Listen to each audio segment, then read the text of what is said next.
하십시다. 예수의 마음을 품읍시다. 여러분, 마음은 하나의 그릇과 같습니다. 그릇과 같아요.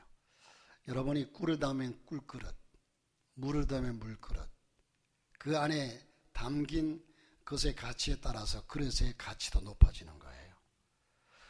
이젠 그 마음에 무엇을 담느냐, 무엇을 담고 살아가느냐에 따라서 이젠 우리는 달라집니다. 그래서 그 마음에 무엇을 담았냐에 따라서 그 인생이 결정되어지기도 합니다. 세상은 사람들의 마음에 욕심을 품게 합니다. 죄된 마음을 품게 하고요. 그래서 세상을 살면서 욕심이 이끄는 대로 그 마음 속에 이젠 있는 것이 끌어가는 대로 삶을 엮어갑니다. 여러분, 가질 만큼 가졌는데도, 이룰 만큼 이루었는데도 행복이 무엇인지 알지 못합니다.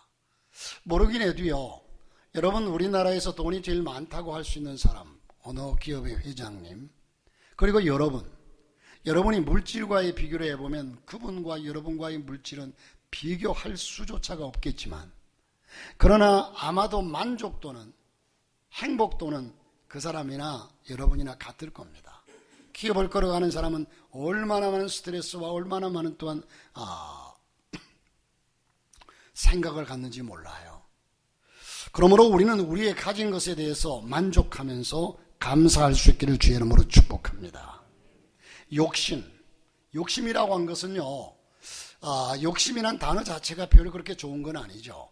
그런데 우리에게 욕구라고 하는 것은요, 갖고 싶은 마음, 이 뭔가 하고 싶은 마음, 이 마음이 참 중요한 하나님의 선물이에요. 그런데 그 이상을 넘어가면 욕심이 되죠. 여러분, 지금 혹 그런 분이 계실지 모르지만 이제는 감기 몸살에 걸려가지고 밥맛이 없어요. 당연히 밥을 먹어야 사는데, 안 먹으면 안 되는데, 당연히 해야 될 일인데 밥을 먹으려니까 입안에서 뱅뱅 돌면서 밥이 넘어가질 않아요. 옆에서 밥 먹으라고 먹어야 산다고, 나 자신도 먹어야 살 텐데, 그런데도 밥 먹는 게 그렇게 고역이에요. 그런 적이 있어요, 없어요? 정말 고역이에요. 그런데 여러분, 그 먹기 싫은 때와, 그런데 건강해가지고 점심때 지나서 오후에 뭔가 활동을 했더니 저녁에 그렇게 배가 고프고 먹고 싶어요. 얼마나 행복인 줄 아세요? 먹고 싶은 욕구가 있다는 사실은, 여러분이 또한 몸이 힘들고 정신적으로나 육체적으로 힘들어서 어려울 때에 분명히 내가 뭔가 하기는 해야 되겠는데, 그 할 일이 당연히 해야 될 일임에도 불구하고 왜 그렇게 부담이 되고 힘이 드는지 몰라요. 저 일을 어떻게 하나. 그러니까 우리의 몸이 건강하면요, 이것도 하고 싶고 저것도 하고 싶고, 이게 얼마나 큰 복인지 몰라요. 겪어본 사람만이 아는 거예요. 할렐루야. 그러므로 우리에게 주어진 것이 너무너무 큰 복인데, 그런데 그 이상을 넘어갈 때에 음식이 먹고 싶다, 맛있게 먹는 것은 이건 행복감이죠. 맛있게 먹을 때 얼마나 행복합니까? 그런데 그걸 과식하면 그건 욕심으로 더 먹자. 그러다 보니까 욕심이 잉태한 즉 죄를 낳고 죄가 장성한 즉 사망을 낳느니라. 자, 어쨌든 그래서 세상을 살아가면서 욕심이 이끄는 대로, 마음속에 있는 것이 끄는 대로 삶을 엮어가는데, 여러분, 그러나 우리 모든 그리스도인은 예수의 마음을 품고 사는 사람들입니다. 예수의 마음이 어떤 마음일까? 나의 마음은 온유하고 겸손하니 나의 멍에는 메고 나를 따르라. 여러분, 우리 모든 그리스도인은 예수의 마음을 가져야 합니다. 예수의 마음을 품고 예수의 마음이 이끄는 대로 살아야 합니다. 그러려면 예수 그리스도가 내 속에 들어와서 나를 사로잡아야 되죠. 예수 그리스도가 내 속에 들어와서 나를 사로잡을 때에 내가 그 예수 그리스도의 말씀하심을 따라 순종하고, 그러므로 내 인격체를 통해서 예수 그리스도의 모습이 나타나게 되죠. 내 삶을 통해서 예수의 향기가 나타나게 되죠. 여러분, 이것이 예수의 마음을 품고 사는 사람들이요, 곧 예수님을 마음에 모신 사람들의 모습일 겁니다. 여러분, 하나님은 우리에게 너희 마음에 이 마음을 품으라고 그랬어요. 이 마음을 품으라. 이 마음이 곧 예수 그리스도의 마음. 여러분, 품으라고 하는 말은요, 신앙적인 싸움을 위해서 말하고 있는 것이니만큼 신앙은 결코 저절로 자라는 것이 아니다라는 거예요.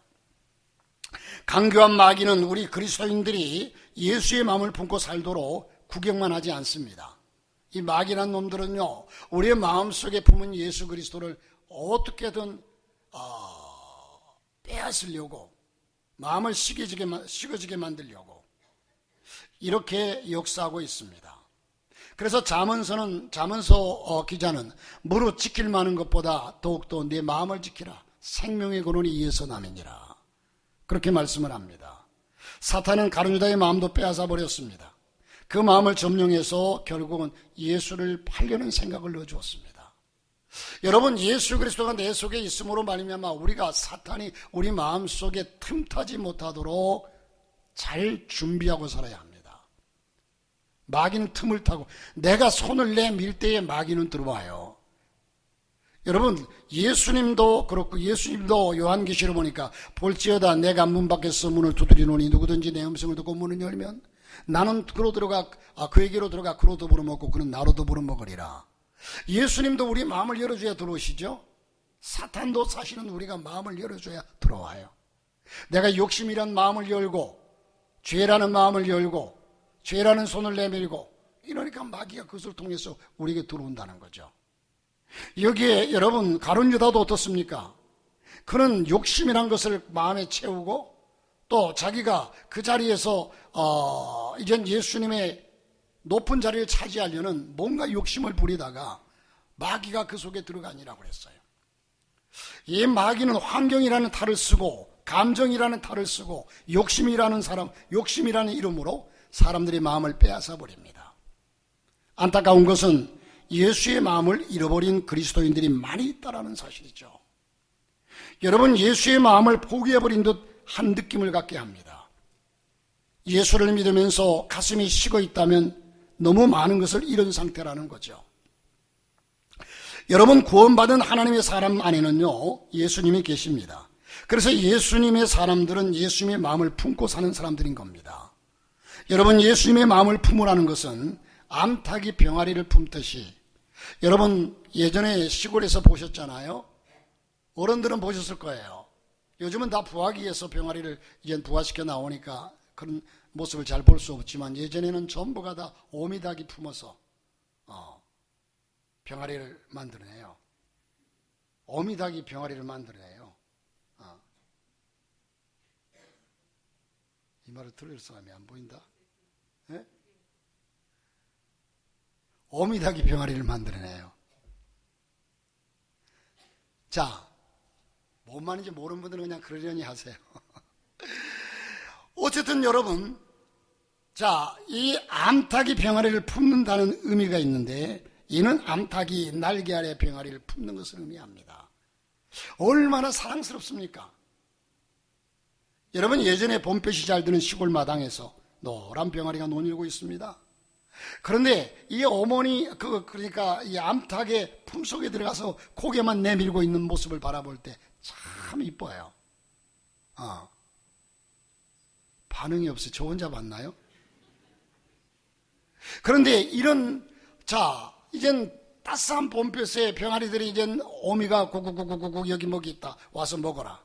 그러니까 쭈르르 쫓아와서 먹고, 이렇게 평화롭게 노는데 갑자기 위에서 큰 매 한 마리가 그냥 휘 도는 것을 이 어미가 발견했어요. 빨리 병아리들을 불러 모아가지고 자기 품속에 딱 안아요. 자, 이런 상황 속에서 이렇게 되면요, 그 어떤 것이 오미닭을 쪼아 죽여도 병아리를 지켜줍니다. 이처럼 예수의 마음을 품으라는 것은 여러 가지 의미가 있지만, 내 속에 예수 그리스도가 계심을 빼앗기지 않도록 늘 지키라는 거예요. 내가 설사 죽는다고 해도 내 속에는 예수 그리스도가, 쉽게 예수 그리스도를 빼앗겨서는 예수님이 뭐 빼앗길 존재다 이런 존재가 아니라, 내 속에 예수의 마음을 품었는데 이 예수의 마음을 사탄이 계속 엿보고 우리 마음을 시기와 질투를 넣어주고 악한 생각을 넣어준다는 겁니다. 여러분, 예수의 마음을 지켜가라는 겁니다. 예수님의 마음을 피 흘리기까지 지키라는 말입니다. 예수님의 마음을 흐려지게 하는 모든 것들로부터 자신을 지켜가야 합니다. 사탄의 계략은 여러분 예수님의 마음을 빼앗는 겁니다. 그리고 엉뚱한 것을 심어줍니다. 미움을 심어줍니다. 시기를 심어줍니다. 질투를 심어줍니다. 악한 것들로 우리 마음속에 심어주려고 해요. 만약 농부가 밭에다가 씨를 뿌렸는데 거기에 계속 다른 잡초가 심겨진다면, 여러분 참 아이러니하게도요, 농사를 요즘은 그런 약도 잘 개발되고 모든 게 잘 개발돼서 그런데, 예전에 보면, 예전에는 모를 심어놓고 벼이삭을 이제 올라오면요, 거기서 다 잡초, 피라고 하는 잡초를 다 뽑아줬어요. 그런데 좀 게으른 분들은요, 그걸 뽑아주지 않으면 아무리면 그 논에 벼가 훨씬 더 많은데도 불구하고 벼가 80%고 예를 들어서 거기에 잡초가 10%나 20%가 된다면요, 나중 잡초가 무성해가지고 잡초밖에 안 보여요. 한 10% 20%밖에 안 되는 잡초가 그렇게 무성해져요. 80%나 되는 그것은 감추어져 버리고요. 이게 악의 세력이란 것이 그렇게 큰 겁니다. 여러분, 예수의 마음을 품으라 하십니다. 예수님이 심어준 마음을, 또 내 안에 심겨진 마음을 다듬어가는 것이 너무나 중요합니다.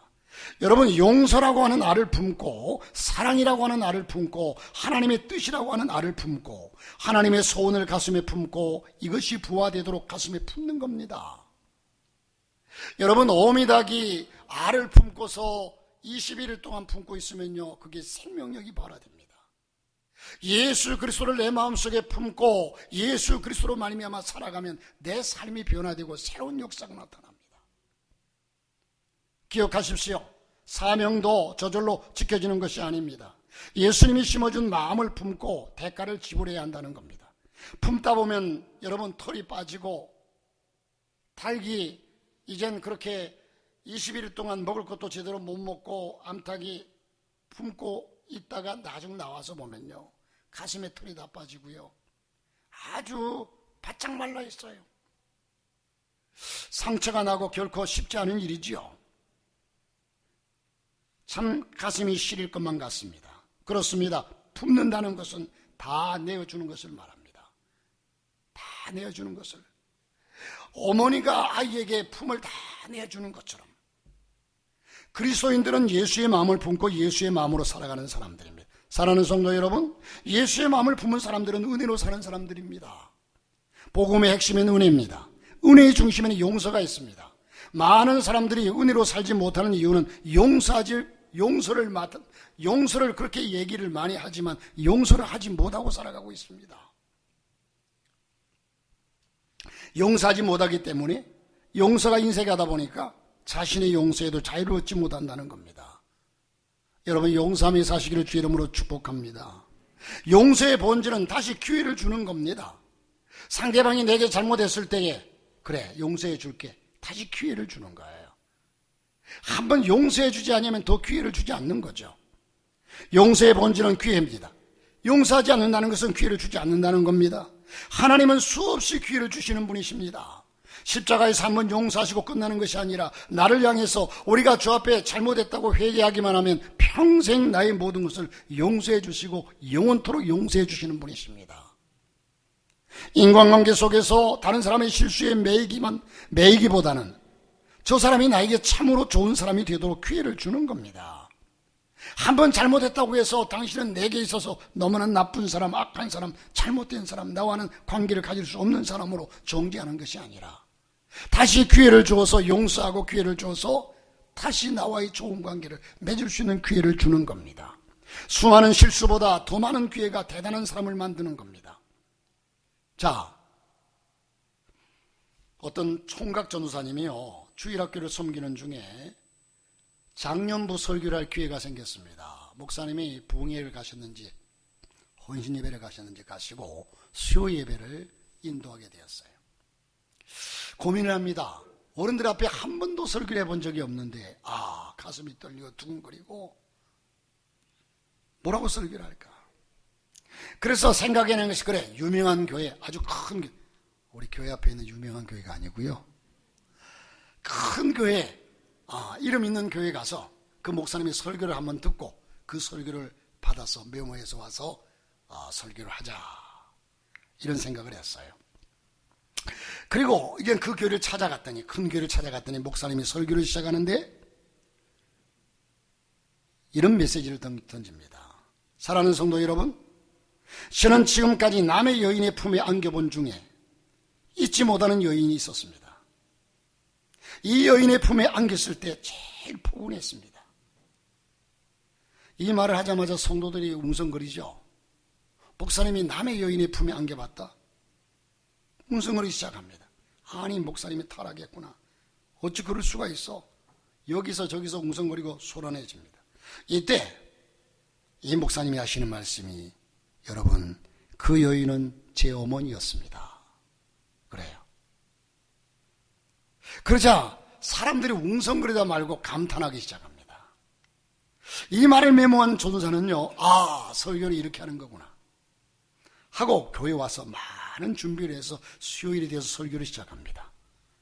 먼저 서론을 이제 꺼내면서 그는 이렇게 얘기합니다. 사랑하는 성도 여러분, 나는 지금까지 여인의 품에 안기면서 다른 남자의 여인의 품이 가장 포근했습니다. 그러자 또 교회 그 성도들도 웅성거리기 시작하죠. 무슨 얘기인가? 그리고 장로님들이 아주 큰 기침을 합니다. 갑자기 분위기가 험악해지니까, 여러분, 설교하다가 성도들이 그냥 웅성거리고 장로님이 큰 기침하면 당황이 돼. 전도사가 얼마나 당황되겠습니까? 앞에 나와 사회를 본 분들은 아시겠죠. 당황하기 시작했고 원고의 내용이 전혀 생각이 나지 않아요. 그래서 수습하는 말이, 저는 그 여인이 누군지 생각이 나지 않습니다. 결국은 그 전사가 쫓겨나고 말았어요. 여러분은 하나님으로부터 수없이 기회의 은혜를 부여받았듯이, 자식에게 수없이 기회를 주듯이 다른 사람들에게도 나도 하나님 앞에 수없는 기회를 부여받았고 또 자식에게도 수없는 기회를 주었습니다. 그렇다면 상대방 다른 사람에게도 수없이 많은 기회를 줄 수 있기를 주 이름으로 축복합니다. 이게 용서라는 겁니다. 악한 마귀는 은혜, 용서, 사랑과는 관계가 없습니다. 로마서 8장 1절에 보니까 그리스도 예수 안에 있는 자에게는 결코 정죄함이 없나니, 이는 그리스도 예수 안에 있는 생명의 성령의 법이 죄와 사망의 법에서 해방하였습니다. 그렇습니다. 정죄함이 없다는 겁니다. 죄와 사망의 법에서 해방되었다는 겁니다. 자유입니다. 오 자유, 오 자유, 나는 자유하리라. 비록 옥매였으나 나는 이제 돌아가리. 예수를 믿으면 자유와 해방을 맛보았다는 겁니다. 그러나 마귀는 성도로 하여금 자유를 느끼지 못하도록 수없이 정죄합니다. 마귀는 정죄하는 시스템 속에서 세상을 지배하고 이끌어갑니다. 이 마귀에게 속은 사람들은 정죄하면서 정죄받고 정죄하고 그렇게 살아가요. 지금 오늘 세상을 보면 참 아이러니하고 안타까워요. 어떻게 보면 자기는 죄가 없는 양 막 다른 사람을 정죄하고 판단하다가 나중은 자기가 그 죄에 딱 걸려들었어요. 정치계를 보더라도요, 참 안타까워요. 그리고 과거에 어떤 죄를 지었다. 그래서 지금은 새 사람이 되었어요. 그래서 지금은 훌륭한 사람이 되었어요. 그런데 과거에 그를 꼭 들춰가지고 과거에 뭐 학폭이 있었다, 뭐가 있었다 끄집어내가지고 그 사람을 망쳐버려요. 참 안타깝습니다. 자, 여러분, 과거에 죄값을 치렀음에도 불구하고 그런 사람들도 있어요. 우리는 그리스도 안에서 자유한 자입니다. 마귀는 정죄하는 시스템 속에서 세상을 지배하고 이끌어갑니다. 이 마귀에 속은 사람들은 정죄하며 정죄받고 정죄를 하면서 판단하며 살아갑니다. 어려서부터 사람은 정죄를 받으며 성장합니다. 부모나 선생으로부터 그리고 어른들로부터 정죄를 받습니다. 그러나 악한 마귀가 정죄를 하는 이유는요, 바로 그리스도인의 자존감을 무너뜨리기 위함입니다. 복음의 본질은 자유입니다. 7일을 알지니 저리가 너희를 자유케 하리라. 아들이 참으로 너희를 자유케 하리라. 요한복음 8장 32절에 말씀을 합니다. 자유케 하리라. 예수의 마음은 삶의 전체를 보게 합니다. 여러분, 예수의 마음을 가진 사람은 삶의 전체를 보게 해요. 여러분, 제가 여러분에게 때로는 쓴소리를 하고 그 사람과 야단을 쳐서 좀 마음이 아픈 일이 있어도요, 저는 늘 그렇게 해요. 내가 예전부터 평소에 당신을 대하던 모습이 이 모습이었느냐? 아니지 않느냐? 평소에 대하던 모습이 그것이 내 본 마음이다. 지금은 잘못한 그것 하나 때문에 야단을 칠지 모르지만, 그러니까 곡해하지 말아야 되는 거죠. 여러분, 예수의 마음은 삶의 전체를 보는 겁니다. 그 사람 전체를 보는 거예요. 예수의 마음을 품은 사람은 부분에 반응하는 것이 아니라 한 가지 일로 그를 매도하는 게 아닙니다. 요즘 많은 사람들이 유튜브를 그렇게 많이 봐요. 그런데 유튜브는요, 개인 방송이다 보니까요, 어쨌든 사람들이 거기에 관심을 가지고 호기심을 가지고 보게 하기 위해서 그 조그만 사건 하나가 있으면 그걸 부풀려 가지고 80%, 90% 부풀려 가지고 방송을 해요. 그러니까 그 얘기는 80%가 거짓말이라는 얘기죠. 20%가 진실이라면 너무 부풀려요.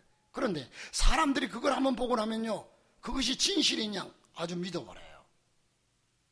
인터넷상에서 수없이 많은 글들이 떠오르는데요, 지금은 어느 것이 진리인지를 모르겠어요. 이런 삶 속에 살아가는 우리들인데, 사람이 사람을 정죄하는 전체를 보라는 거예요. 그 한순간에 한 부분을 가지고 판단하지 말고, 사람들은 누군가를 한 번 보고 판단해버립니다. 한 번 들은 그것이 전부 내 지식이 되어버리고 내 기준이 되어버려요. 이렇게 평가하는 것은 정죄입니다. 정죄. 이것은 마귀의 종로로 하는 겁니다. 여러분, 한 아버지가 한 아이를 안고 지하철을 탔습니다. 아이가 이젠 지하철을 타자마자 자리가 있어 아버지는 앉았는데, 아버지는 그대로 그냥 잠이 들어서 녹초가 돼버렸어요. 이 아이는 이리 뛰고 저리 뛰고 신발을 신고 의자로 올라갔다 내려갔다, 또 옆에 있는 아줌마 치마를 들치기도 하고 별짓을 다 해요. 사람들이 얼마나 짜증나겠어요. 속이 상하겠어요. 아버지는 그것도 내버려둔 채 그냥 잠이 들어있어요. 어떤 아저씨가 이렇게 얘기를 합니다. 잠들어 있는 그 아버지를, 여보게, 아이 좀 말려. 왜 그렇게 그냥 둬? 하면서 야단을 치듯이 얘기를 합니다. 그러니까 잠을 부시시 깨어난 이 아이의 아빠가 이렇게 대답을 합니다. 죄송합니다. 사실 이 아이의 엄마가 오랫동안 병석에 오래 있으므로 제가 얘 엄마의 병치레를, 엄마도 병치레하고 나도 병수발 하다 보니까 정신없이 살다 보니 애를 교육시킬 시간이 없었습니다. 죄송합니다. 사실 지금 이 아이의 엄마 장례를 치르고 오는 길입니다. 그렇게 얘기를 해요. 그래서 너무 지쳐 피곤해서 지금 내가 잠이 들었습니다. 죄송합니다. 여러분, 조금 전만 해도 이 아이에게 야단을 하고 했던 그 시선들이요, 이 얘기를 듣자마자 너무나 안타까운 듯이 이 아이에게 용돈을 주면서, 이 아이를 안아주면서, 사랑하는 성도 여러분, 그 아이의 그 사람의 심정이나 사정도 제대로 파악하지 못하면서 쉽게 정죄하고, 내 눈에 보이는 대로 정죄하고, 내가 지금 생각하는 대로 판단하고, 안 된다는 겁니다.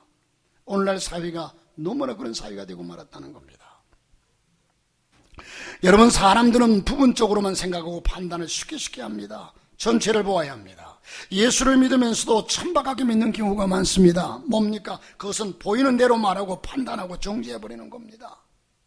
여러분, 교회 안에서도요, 우리가 보이는 대로 정죄하지 말고 판단하지 말고 정말로 그 사람을 이해하는 입장 내지는 그 사람의 전체를 바라봐야 한다는 겁니다. 예수님은 분노합니다. 주님은 다 알고 있는데 나는 부분만 알고 판단하는 것은 잘못된 겁니다. 진정한 은혜는 부분만 보고 말하는 것이 아니라 전체를 보는 겁니다. 이것이 교회 공동체가 되어야 합니다.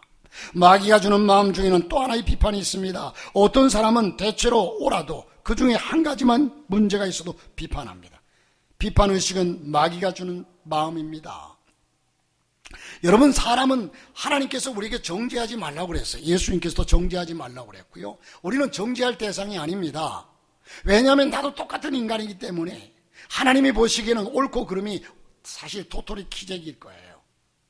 그래서 하나님 말씀합니다. 의인은 없나니 아무도 없다. 의인은 없나니 아무도 없다. 여러분, 은혜는 예수의 마음을 품는 것이고 부분에 반응하는 것이 아니라 전체에 반응하는 겁니다. 여러분, 부분적으로 알면 반드시 비판합니다. 비판할 수밖에 없어요. 비판이 왜 나쁩니까? 비판은 배울 수가 없어요. 비판하는 사람은 깨닫지도 못하고 배우는 것이 없어요. 50% 비판하면 그 사람은 50%밖에 못 배워요. 90%를 비판하면 90%밖에 못 배우고 100%를 비판하는 사람은 배울 게 없어요.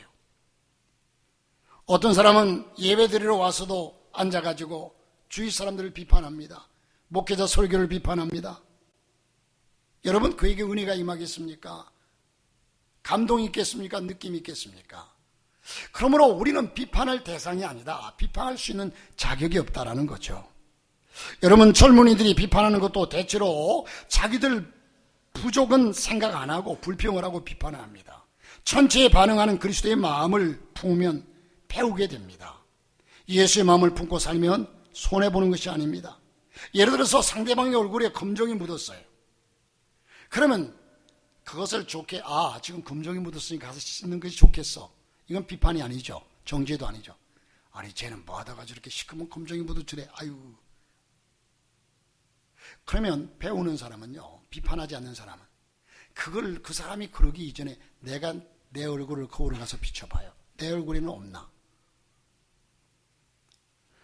다른 사람이 비판할 때 비판 않고 배우면 그 사람의 인격이 높아집니다.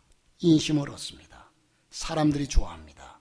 세상에서 중요한 것은 바로 자기 성장과 사람을 얻는 겁니다. 부분적으로 알고 부분적인 것을 가지고 전체를 정죄하지 말라. 예수님의 마음을 품어서 전체에 반응하면 용서가 가능해집니다. 여러분, 사춘기인 아들을 둔 어머니가 성격이 삐뚤어져 갖고 폭력을 쓰고 불량배가 되어 갔습니다. 이 아들이에요. 이 어머니의 아들이 이런 모습으로 변해갔습니다. 선생님은 아이에게 어머니를 모시오라고 했습니다. 얘기를 합니다. 선생님이 이 아이 때문에 문제가 생기고 공부를 할 수 없으니 퇴학을 시키거나 전학을 보내야 되겠다는 겁니다. 어머니는 이렇게 얘기합니다. 아닙니다. 이 아이는 친구를 잘못 만나 그렇게 되었습니다. 어느 어머니라 그렇게 얘기하겠죠. 제 아이라 그래서 그런 것이 아니라 천성은 너무나 착한 아이입니다. 부분적인 것만 보고 제 아이 이렇게 판단하지 않으셨으면 좋겠습니다. 자, 이렇게 얘기할 때에 이젠 그렇지 않은 부분도 많이 있겠지만 여기에서는 어머니의 말이 정답입니다. 선생님은 기껏해야 1년, 6개월 이 아이를 보고서 판단해요. 그러나 이 아이를 낳아가지고 내 아이니까 이렇게 칭찬하기보다도 정말 낳아가지고 이 아이의 심성이 어떤 건지 태중에서부터 태어나서 자라나면서 이 아이가 어떤 아이인지를 엄마는 잘 압니다. 그 아이를 바로 잡아주기만 하면 분명히 바르게 될 사람입니다. 사랑하는 성도 여러분, 어머니는 그 아이의 모든 것을 잘 알고 있지 않습니까? 태어나서부터 지금까지 그 아이의 모든 것을 알고 있기 때문에 자식이기 이전에 옳고 그른 것을 판단하는 겁니다. 그러나 선생님은 부분만을 가지고 판단하니까 문제가 생기는 거죠. 사람이 흠이 없는 사람이 어디 있겠습니까? 여러분, 전체를 보니까 지금의 행동을 이해하고 용서해 줄 수 있다는 거죠. 과거부터 나쁜 아이라 해도 미래를 보는 겁니다. 미래를 가불해서라도 아이의 장래를 생각하는 것이어야 합니다. 앞으로 기회를 줘야 합니다. 이것이 용서죠. 이것이 바로 우리 주님이 우리를 바라보는 마음입니다. 여러분, 성경에 많은 사람들이 나옵니다. 가늠한 여인이 나왔어요. 가늠하다가 현장에 잡힌 여인을 사람들이 끌고 와서 예수님 앞에, 이 여인은 법대로 한다면 쳐주게 됩니다. 돌로 쳐주게 합니다. 그러나 예수님 뭐라고 그래요? 기회를 다시 주셨습니다. 죄 없는 자가 돌로 치라. 그러면서 하신 말씀이 다시는 죄를 짓지 말라. 그 여인이 그 이후에 어떻게 되었을까요? 그리고 사마리아 여인, 또한 삭개오. 여러분, 삭개오가 세리장으로서 사람들에게 욕먹고 그런 사람이었지만 정말로 그는 비판을 받고 정죄를 받아야 마땅하지만 예수님은 그에게로 들어가서 예수님의 집에, 오늘 이 집에 구원이 이르렀다. 이 삭개오가 회개하고 지금까지 탐욕하고 탐색했던 그가 이젠 자기의 것을 팔아 4배나 갚겠다고 회개합니다. 여러분, 그 사랑의 모습을 바로 이들의 전체를 바라보고 예수님은 그들을 찾아가셨고, 이제는 우리는 그 한 부분만을 보고 그를 정죄합니다. 미래를 보고 실수 많은 베드로를 이해하고 품어주신 분이십니다. 예수의 마음을 품고 사람들은 오늘만 보고 판단하기 쉽습니다. 여러분, 우리는 다윗이나 모세나 훌륭한 하나님의 말씀 속에 나오는 히브리서 11장에 나오는 많은 믿음의 위인들을 바라보면 하나님은 저들을 참으로 귀하다고 이젠 칭찬하고 지금 역사 속에서도 인정을 받고 있는데, 그들의 삶을 하나하나 따져보십시오. 다윗은 어떻습니까? 다윗은 여러분 우리아의 아내 밧세바를 취하여서 아내로 삼았습니다. 그것도 모자라서 그 남편을 전쟁터의 최전방에 보내가 죽여버립니다. 얼마나 악합니까? 이런 악한 사람은 지금 현실로 본다면 쳐 죽여야 마땅합니다. 그런데도 이 다윗은 침상이 썩도록 그는 회개하고 하나님께서 그를 사랑으로 받아주셨고, 오늘날 한 번 죄를 지으면 사람들은 그것을 용서를 하지 못해. 용서가 없는 세상이에요. 어쨌든 그를 매장시켜버려야 마땅하는 세상이 되고 말았습니다. 이거는 하나님의 방법이 아닙니다. 그렇다면 우리가 하나님이 말씀합니다. 죄를 살핀다면 하나님 앞에 설 자가 누구냐? 아무도 없어요. 의인은 없나니 아무도 없습니다. 저와 여러분은 구원받을 만한 자격이 있습니까? 천만의 말씀이에요. 원죄로 통해서 우리는 구원받을 수 없을 뿐만 아니라 우리의 자범죄를 통해서도 구원의 여지가 있다고 한다면 자범죄로 통해서도 구원 못 받을 거예요. 하나님의 크신 사랑 가운데서 용서라고 하는 놀라운 역사가 있기 때문에 우리가 구원받은 줄로 믿습니다. 그렇다면 하늘에서 매면 땅에서도 매일 것이요 땅에서 매면 하늘에도 매일 것이다. 우리가 세상에 용서하지 못하면서 하나님께 용서를 바란다. 1만 달란트 빚진 자가 100데나리온 빚진 자를 용서하지 못했어요. 여러분, 이 모습이 우리의 모습이 아닌가 싶어요. 여러분이 맺힌 사람, 껄끄러운 사람, 원수 용서하시길 바랍니다. 자, 목회하는 것도 마찬가지입니다. 어미의 마음을 가지고 목회하지 않으면, 어머니의 마음을 가지고 성도를 대하지 않으면 그 목회가 제대로 될 리가 없습니다. 사랑하는 성도 여러분, 부모의 심정으로 자식을 보면 큰 놈이나 작은 놈이나 다 불쌍해요. 출세한 놈이나 출세하지 못한 놈이나 다 불쌍해요. 어미의 심정으로 보면. 우리 교회가 좋은 교회가 되려면 모두가 예수의 마음을 품고 사는 사람들이 되어야 합니다. 여러분, 저와 여러분이 정말 그리스도인으로서, 우리는 오산교회 공동체로서 보다도 우리는 하나님을 믿는 하나님의 사람들입니다. 그러므로 이 예수의 마음을 품어야 합니다. 다른 사람이 죽을 죄를 지었다고 해도 우리는 그를 긍휼히 여길 수 있는 믿음이 있어야 합니다. 정죄하거나 판단하기에 앞서서 성도들이나 지도자들도 모두가 부모의 마인드를 가져야 합니다. 전도한 사람에게도 이런 마음이 있어야 합니다. 목회자를 대하는 여러분의 마음도 마찬가지입니다. 여러분, 탕자의 비유를 보면 참 아이러니하지 않습니까? 탕자의 비유를 보면 아버지와 큰아들과 둘째 아들 세 사람의 관계를 바라볼 때에 아버지의 마음을 가지면 모든 것이 잘 되도록, 모든 것이 원활하게 아름답게 잘 풀려가요. 그러나 형의 마음을 가지면 일은 잘 되도록 일이 풀리지 않습니다. 관계가 힘들어집니다. 형의 마음이 뭡니까? 원리 원칙입니다. 형의 마음이 옳은 겁니다. 그러나 형의 마음으로 그 일을 해결하려면 가정의 그 문제가 해결되지 않습니다. 아버지의 마음으로 해결하려고 하니까 다 해결돼요. 마지막에 큰아들을 보고서, 이놈아, 그래, 내 것이 다 네 것이 아니냐. 그럴 때 그 큰아들도 마음이 풀려서 동생을 끌어안고 함께 하나가 됩니다. 오늘날 세상에 많은 사람들은 큰아들의 마음으로 세상을 살아가려고 해요. 원리 원칙, 여러분, 저와 여러분에게 하나님의 말씀을 기준으로 원리 원칙을 들이대면 하나님 앞에 설 자가 누굽니까? 아무도 없어요. 그러므로 우리는 하나님의 사랑, 그 큰 사랑, 그래서 우리 예수님께서 오셔서 하신 말씀이 내가 율법을 폐하러 온 줄로 생각하지 말라. 율법을 온전케 하려 왔다. 오늘날 교회 하나님 앞에 나오는 이들 가운데는 특별히 상처받은 분들이 많습니다. 그래서 위로받기를 바랍니다. 정죄받고 요구하지 말아야 합니다. 사랑하는 성도 여러분, 우리 모두는 오보이의 마음을 갖기를 부탁드립니다. 진정한 은혜는 부분에 반응하는 것이 아니라 전체에 반응하는 겁니다. 예수의 마음을 품은 사람들은 사는 방법이 다르고 사는 이유도 다른 사람들입니다. 다윗을 보신 하나님은 그는 내 마음에 합한 자라고 말씀합니다. 사람을 외모로 보지 않거니와 하나님은 중심을 보신다고 말씀하셨습니다. 다윗의 가슴에는 하나님의 뜻이 있었습니다. 하나님의 소원이 있었습니다. 하나님의 원하심이 있었습니다. 이런 다윗을 하나님은 축복하셨다는 겁니다. 사랑하는 성도 여러분, 여러분이 살아가는 이유가 무엇인지 대답해 보십시오. 그리고 열심히 일해야 하는 이유가 무엇인지 한번 생각해 보십시오. 우리는 예수의 마음을 품고 사는 사람들입니다. 주님은 내 안에 심어준 것들이 너무나 많습니다. 마귀는 이것을 빼앗아가려 합니다. 우리는 암탉이 병아리를 보호하듯이 내 속에 예수 그리스도의 마음을 품고 그 마음이 승화되어서 내 속에 품은 예수의 마음이 부화될 때에 새로운 생명력이 나로 통해 나타나고 내 삶을 통해서 나타나게 될 줄로 믿습니다.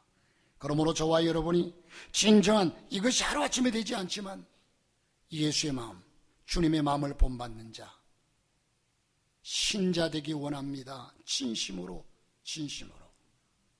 하나님의 사람들이 되시기를 주님의 이름으로 축복합니다.